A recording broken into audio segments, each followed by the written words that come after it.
بسم اللہ الرحمن الرحیم۔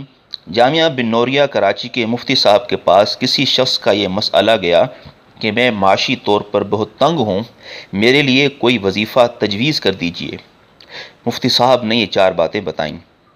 نمبر 1، سورہ واقعہ اور سورہ طارق فجر اور مغرب کے بعد ایک ایک مرتبہ پڑھنے کا اہتمام کریں۔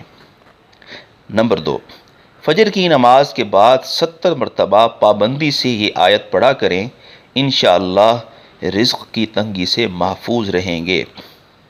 اللہ لطیف بعبادہ یرزق من یشاء وہو القوی العزیز۔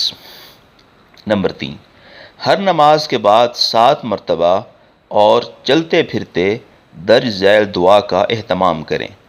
اللہم اکفنی بحلالک عن حرامک واغننی بفضلک عمن سواک۔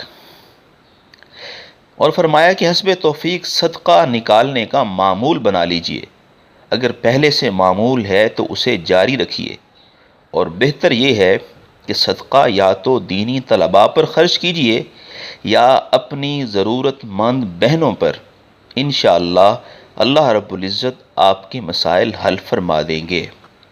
اللہ رب العزت ہم سب کو رزق حلال واسع عطا فرمائے، آمین۔